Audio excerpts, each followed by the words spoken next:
and today we are going to be talking about what happens to George when he eats a slice of pizza.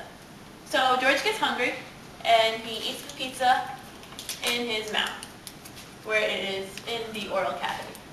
Here, mechanical digestion takes place when he chews the pizza, but also the salivary glands release salivary amylase, which aid in chemical digestion of the carbohydrates. So this would be breaking down the pizza crust. So after this is broken down, the tongue moves the newly formed bolus down to the pharynx, which uses the epiglottis to make sure that the bolus goes down the esophagus and not the windpipe. So the bolus makes its way down the esophagus using peristalsis, and it ends up in the stomach.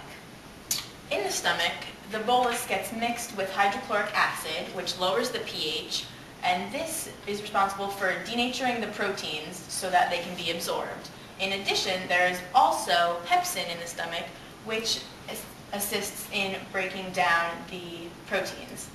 Also in the stomach is where this would be where the meat and plant material gets broken down, so the pepperoni and the tomatoes from the tomato sauce. And all this together makes a kind of liquid juice called chyme. And the chyme has, like I said, about a pH of 2, and after about 2 to 6 hours of being in the stomach, the sphincter right here will open up and it will move right into the small intestine, more specifically the duodenum. And here in the duodenum is where juices from the liver, the gallbladder, and the pancreas are mixed together. The liver makes bile, which will help break down the fats, so that would be like the cheese of the pizza.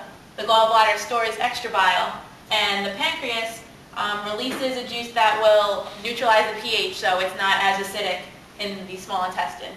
So after it does this, the chyme moves through the small intestine, where all the nutrients get absorbed, and they're assisted by these things called villi. So the entire small intestine is lined with villi. They look like this. This is a close-up. And they serve the purpose of increasing the surface area so that they can absorb more nutrients. As it moves through the small intestine, and it finally gets to the large intestine, which is where most of the water reabsorption takes place.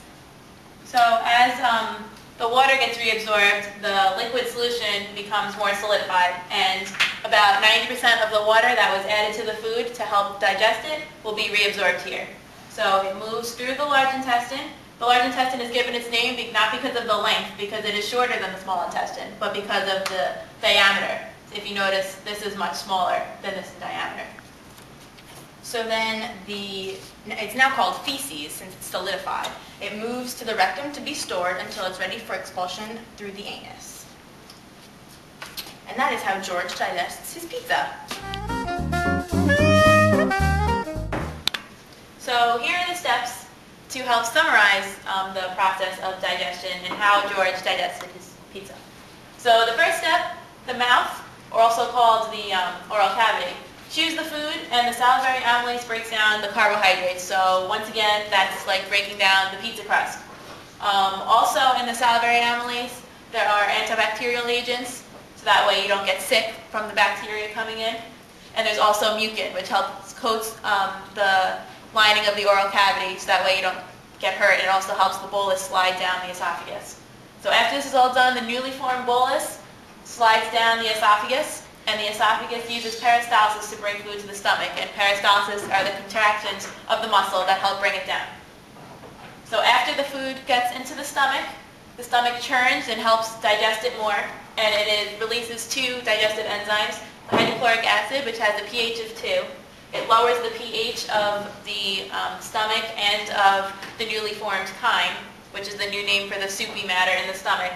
And it breaks down the plant and meat foods, so this would be breaking down the tomato, basil, and the pepperoni.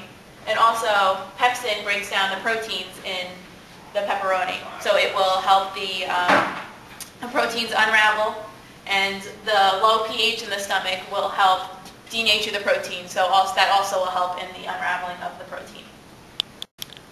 Okay, so after the stomach, the pancreas, gallbladder, and liver mix with the chyme. The pancreas is responsible for neutralizing the pH so that your small intestine doesn't get burned by the acid from your stomach. Your liver produces bile, and that helps in digesting lipids, which would be the cheese, and your gallbladder stores all the extra bile. Nutrients are absorbed in the small intestine by the villi, which increase the surface area so you can absorb all the nutrients from your food. It then moves to the large intestine where all the water is reabsorbed. We said, remember, about 90% of water is reabsorbed here, and so the chyme becomes quite solidified. Once it's solidified, it's called feces, and it moves to the rectum where it's stored until it's ready for expulsion via the anus. Now you know how George digested that piece of pizza, and you can think about that the next time you eat a piece of pizza. See you later. Bye.